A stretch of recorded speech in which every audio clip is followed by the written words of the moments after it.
Nous commençons par écouter les rapporteurs. D'abord, le rapporteur spécial de la Commission des finances, de l'économie générale et du contrôle budgétaire pour 5 minutes. La parole est à Pascal Lecamp.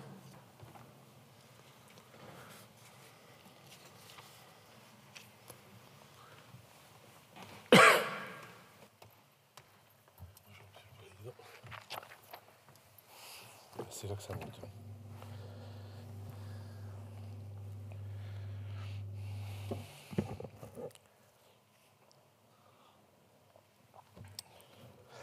Monsieur le Président, Monsieur le rapporteur pour avis, cher Éric Girardin, Monsieur le ministre, cher Marc Fesneau, mes chers collègues, 3,4 milliards d'euros, c'était le budget de la mission Agriculture, Alimentation, Forêt et Affaires rurales sur la table en 2017, assorti d'importants retards de paiement pour les aides aux exploitants. Certains d'entre vous ici s'en rappellent. 4,8 milliards d'euros et des éleveurs, cultivateurs et sylviculteurs accompagnés au plus près de leurs besoins.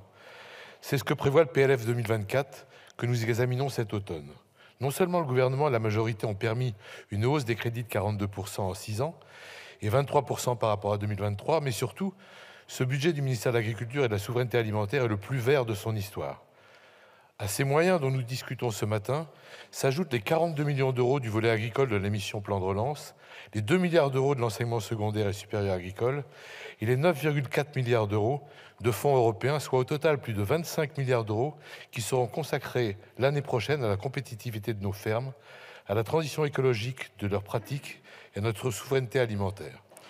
Au-delà de ces chiffres, je me félicite, Monsieur le ministre, de vos annonces à Terre de Gym et à Cournon en faveur de nos futures générations d'agriculteurs avec le Fonds Entrepreneurs du Vivant doté de 400 millions d'euros et le plan pour l'élevage.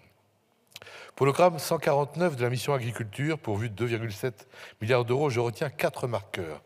Tout d'abord, un effort en faveur d'un modèle toujours plus respectueux de l'environnement, avec, outre une augmentation des lignes classiques affectées à la filière bio, un abondement de 594 millions d'euros pour la planification écologique, qu'elle passe par la décarbonation des équipements ou la baisse des intrants chimiques.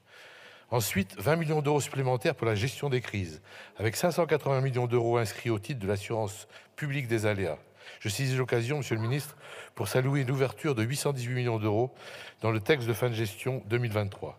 En troisième lieu, le soutien de 207 millions d'euros aux professionnels des Outre-mer, soit une progression de 8%, conforme aux engagements pris par la Première ministre que nous avions accompagnés à la Réunion début mai.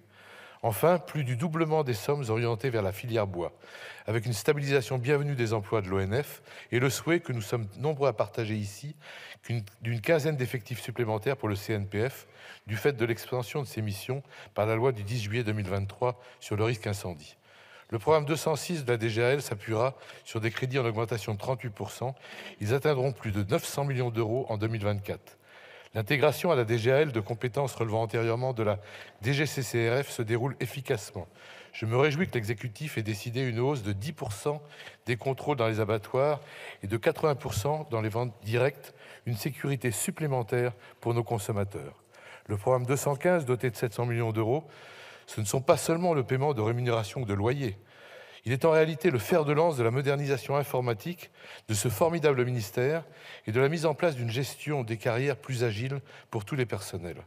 S'agissant des programmes 380 et 382, ils ont d'une grande importance dans des volumes certes différents.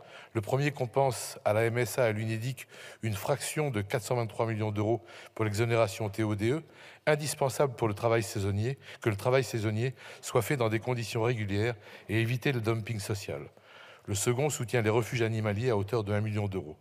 Le choix de Bercy de maintenir isolées ces deux unités n'a aucun sens et fait perdre aux gestionnaires du ministère de l'Agriculture un temps précieux en tâches comptables disproportionnées qu'ils pourraient déployer sur leur cœur de métier, à savoir aider les aidants, les exploitants et leurs salariés à nourrir les Français. Je rappelle enfin, et ceci n'est pas négligeable, que près de 3 milliards d'euros d'allègements fiscaux sont également rattachés à la mission Agriculture, dont, entre autres, le crédit impôt bio. Mes chers collègues, Monsieur le ministre, avant de conclure en prononçant bien sûr favorablement sur l'adoption des crédits, je voudrais dire un mot du CASDAR. Les agriculteurs y sont très attachés et cela se comprend, dès lors qu'ils sont les seuls à s'acquitter de la taxe qui le finance. Nous pouvons nous réjouir d'avoir convaincu le gouvernement de renoncer à cette convention étonnante qui était d'inscrire un plafond inférieur à la recette pour ensuite ne pas consommer des sommes qui existent et dont les chambres d'agriculture, les instituts techniques et les ONVAR ont cruellement besoin. Ainsi, tel qu'il est déposé, le PLF prévoit un passage de 126 à 141 millions d'euros, mais il semble possible et opportun d'aller plus loin. C'est ainsi que le ministre et moi-même vous proposons par amendement d'attribuer 5 millions d'euros de plus à ce compte. Je vous remercie pour votre attention et souhaite que la tenue de nos débats soit à la hauteur de ce que le monde agricole attend de nous. Merci, monsieur le rapporteur.